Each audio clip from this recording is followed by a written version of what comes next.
ایک بات بعض احباب نے بڑی کثرت کے ساتھ پوچھی، چونکہ مشکل کے زمانے میں لوگ جب تکلیف میں ہوتے ہیں تو کچھ چیزیں انہیں خوف میں اور اذیت میں مبتلا کر دیتی ہیں۔ لوگوں نے یہ پوچھا کہ بہت سارے ایسے لوگ بھی ہوتے ہیں کہ جو بظاہر بڑے نیک ہوتے ہیں، امت کے صالحین انہیں بڑے نیک، پارسا، متقی سمجھتے ہیں، لیکن کئی دفعہ وقت وصال وہ شدید کرب اور تکلیف میں آ جاتے ہیں۔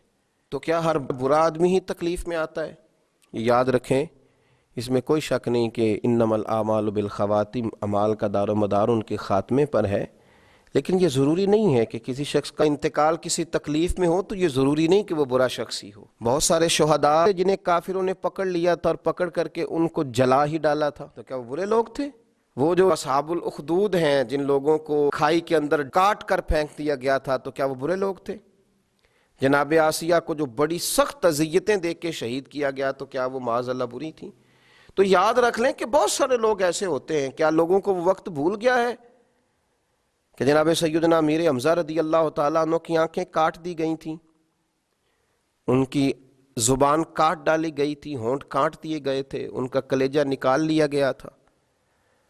اور وقت وصال یہ حال تھا کہ ایک چادر کے ساتھ جب انہیں کفن دیا جا رہا تھا تو سر ڈھانپا جاتا تھا تو پیر ننگے ہو جاتے تھے، پیر ڈھانپے جاتے تھے تو سر ننگا ہو جاتا تھا۔ اور اس شخص کی شان یہ ہے کہ اللہ کے رسول علیہ السلام نے 70 مرتبہ ان پر نماز جنازہ پڑھی، اور ان کا اعزاز یہ ہے کہ وہ سید الشہداء کہلائے۔ ہر سال نبی پاک علیہ السلام نے ان کی قبر پر تشریف لے جا کر ان کے لیے دعا فرمائی۔ اور سب سے بڑھ کر ہمیں بخاری شریف میں حضرت عبداللہ بن عمر رضی اللہ تعالیٰ عنہ کا تذکرہ ملتا ہے۔ یہ مشہور صحابی حضرت جابر ابن عبداللہ کے والد ہیں، یہ جنگ احد میں شہید ہو گئے تھے، اور ان کا حال یہ تھا کہ کافروں نے ان کی کان اور ناک کاٹ دیے تھے، ان کی صورت بگاڑ دی تھی۔ ان کے صاحبزادے حضرت جابر ابن عبداللہ فرماتے ہیں کہ میں جب ان کی چہرے کی زیارت کے لیے گیا تو مجھے روک دیا گیا تھا کہ آپ دیکھیں گے تو تکلیف میں آ جائیں گے،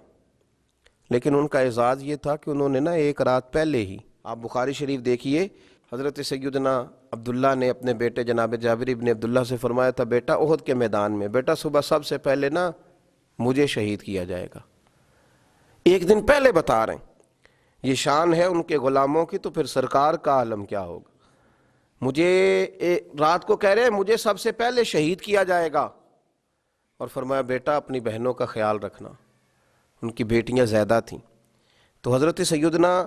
جابر ابن عبداللہ رضی اللہ تعالیٰ عنہ فرماتے ہیں کہ جنگ احد کے دن پھر میں نے انہیں دفن کیا، اپنے والد کو ایک دوسرے صحابی غالباً حضرت عمر بن جموح رضی اللہ تعالیٰ عنہ کے ساتھ ایک قبر میں دفن کیا۔ تو یہ بخاری شریف کے اندر آپ کو لفظ ملیں گے، بخاری میں فرماتے ہیں کہ ہم نے انہیں اپنے ایک اور صحابی کے ساتھ دفن کیا، تو 6 ماہ کے بعد میرا ارادہ بنا کہ میں انہیں الگ قبر میں دفن نہ کروں۔ تو جب میں نے ان کی قبر کو کھولا تو ان کا سارا وجود اسی طرح تر و تازہ تھا، اسی طرح، حالانکہ ان کی حالت چہرے کی بڑی خستہ کر دی تھی کفار نے۔ بلکہ اس طرح کی روایات بھی ملتی ہیں کہ جب کھولا گیا ان کی قبر کو تو انہوں نے اپنے زخم پر ہاتھ رکھا ہوا تھا، تو کہتے ہیں جب ان کے ہاتھ کو ہٹایا گیا تو زخم سے خون نکلنے لگا، اس طرح وجود تر و تازہ تھا، اور دوبارہ ہاتھ وہاں رکھ دیا گیا تو پھر اسی طریقے سے ان کا خون بند ہو گیا۔ پھر اس کے بعد مدینہ منورہ میں نہروں کی کھدائی کے وقت جناب سیدنا امیر معاویہ رضی اللہ تعالیٰ عنہ نے جب کچھ چیزوں کو کھولنے کا کہا تو غالباً 46 سال کے بعد پھر ان کی قبر کو کھولا گیا، تو پھر ان کا جسم اسی طرح تر و تازہ نظر آیا۔ زمین میلی نہیں ہوتی، زمن میلا نہیں ہوتا، اور محمد کے غلاموں کا کفن میلا نہیں ہوتا۔ تو نبی پاک صلی اللہ تعالیٰ علیہ وسلم کے غلاموں کو اللہ اعزاز دیتا ہے کہ ظاہری طور پر ان کے چہرے اگر کسی وجہ سے کسی تکلیف میں کسی آزمائش میں آ بھی جائیں تو اتنا نہیں گھبرائیں کہ فلاں کو کفن نہیں نصیب ہو رہا تو فلاں کا چہرہ نہیں دیکھا جا رہا تو فلاں اس معاملے میں ہے۔ یہ معاملہ تو اللہ کا ہے، یہ تو معاملہ اللہ کا ہے۔ اگر کسی کو کفن دفن کی کوئی ایسی چیز بظاہر میسر نہ بھی آئے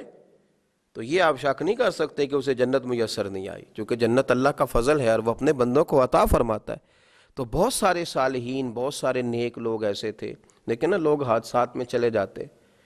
جہاز گر جاتے ہیں، لوگ دریاؤں میں ڈوب جاتے ہیں، تو کیا اس کا معنی یہ ہے کہ وہ ان کی آخرت خراب ہو گئی؟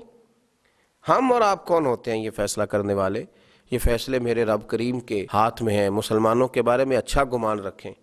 اور اللہ تبارک و تعالیٰ کے محبوب علیہ السلام نے فرمایا یاد رکھو رب فرماتا ہے میرا غضب زیادہ نہیں ہے، میری رحمت ہی زیادہ ہے۔ تو رحمت ہی کی طرف توجہ کریں، اللہ سمجھنے کی توفیق عطا فرمائے۔